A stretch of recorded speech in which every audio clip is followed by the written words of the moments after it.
Hello everybody, welcome back to another Lost Ark video. It's Friday, you know what that means, Friday, Arkonomics. We do the same, how you say, the same bullshit we do every week.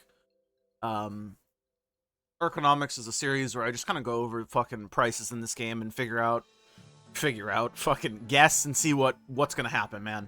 I don't know. Nobody knows, and if somebody sits here and tells you like they know, they're lying to you. I'm sorry, I'll be the first to say it. They fucking lying to your ass. Blue crystals still as cheap as I've ever seen them. It's still crazy to me seeing blue crystals at this price. You must understand North America West has been the most inflated server next to South America. And I'm not really sure we can call South America a server, not because of any reason other than the fact that Amazon/Smilegate just doesn't give a shit about South America in any way whatsoever. The main reason South America prices had been fucked for century is because the exchange rate on royal crystals to each individual South American local currency was just fucked. So their blue crystal prices were always going to be fucked. Their royal crystal shit, it's all just fucked in South America because they didn't give a shit about the server. But that aside, our blue crystals on North America West have always been the most inflated fucking sacks of shit ever, so this is just crazy for me to see. 2,700, 2,800. It's crazy, man. Because we used to be the fucking bot nation, man. We used to have all of the G2Gers. We used to have all of the YYers. We used to have all of the HHers. You know what I'm saying? You know what? I'm gonna do a little fun activity with you. We're gonna go check out the Steam DB right now, and we're gonna check out the Steam charts. We're gonna see, because I don't believe that there's a significant less amount of bots, but let's take a look here. So let's go over the last 3 months. We'll track the chart. See, this is exactly what I keep saying. Every time I look at the chart, the player number is about the same, if not higher than what it used to be, right? So we're scrolling. The average, it seems to be about between 50 and like 60k players, right? And if anything, it's been on a slight upward trend ever since. You see what I mean? Fucking 81k peak, that's insane. And you're telling me that there's less bots around? I just don't believe it. As much as I would like to believe it, I just don't believe it.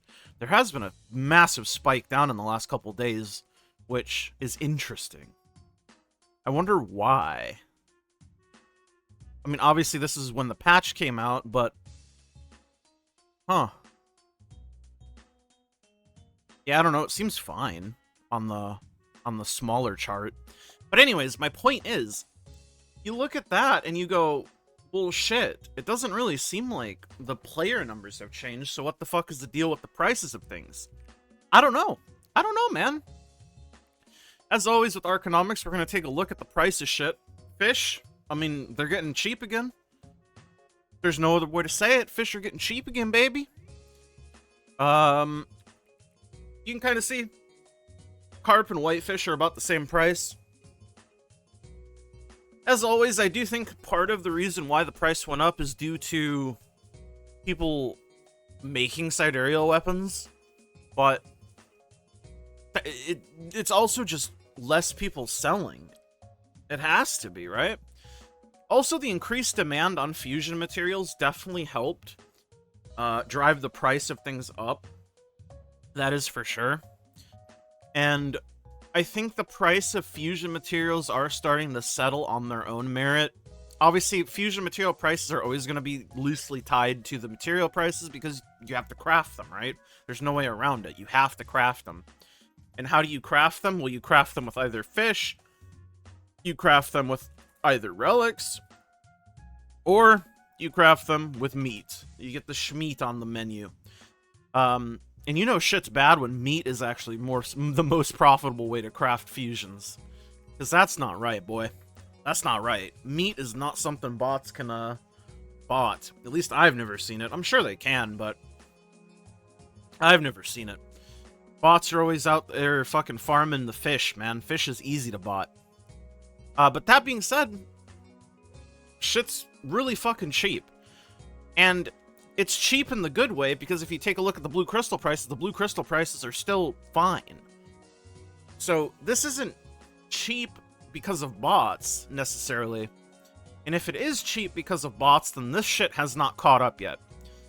Because the value of gold is very, very good for people who do not RMT or get gold in any other way aside from ways that the game gives you. Because you want your gold to have more buying power, you know what I mean? And I guess I should mention, yes, it's still profitable to craft fusion materials. As always, look at the calculator. I'm not going to show the calculator in this video, but I am going to put the calculator in the description.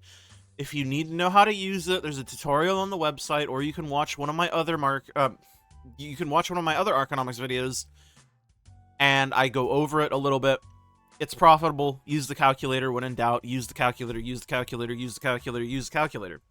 And yes, you can also craft other shit if you don't want to just do fusion materials. I just do fusion materials because I'm fucking lazy.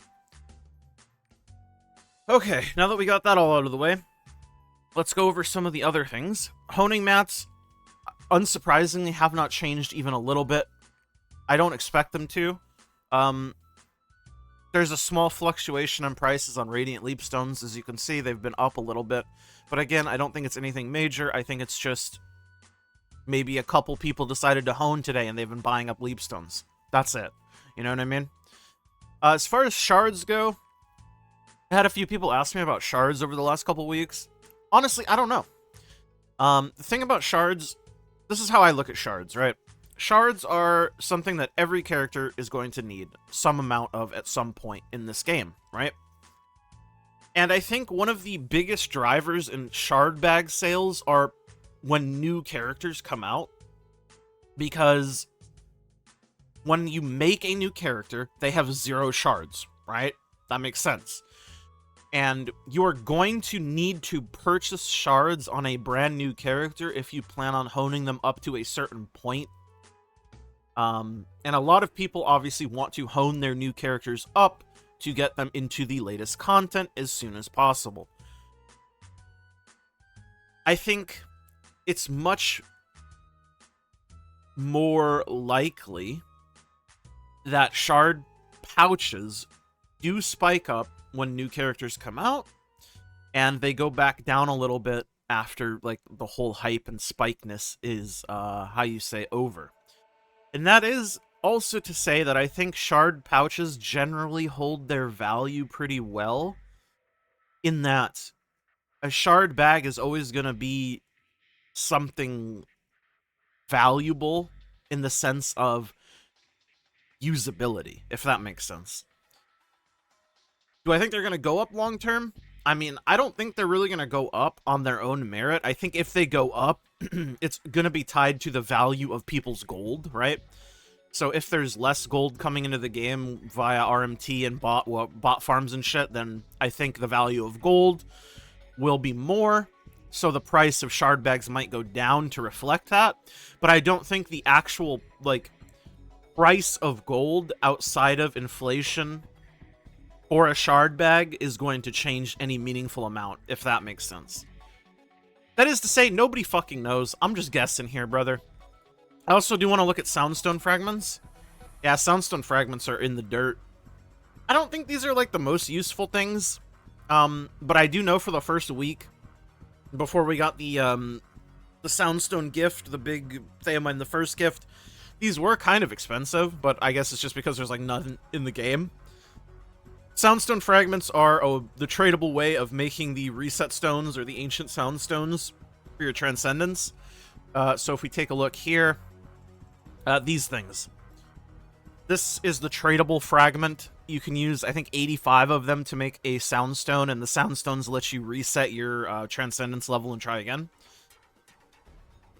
Last things, as always, let's take a look at sidereal energy, 1.6 milli.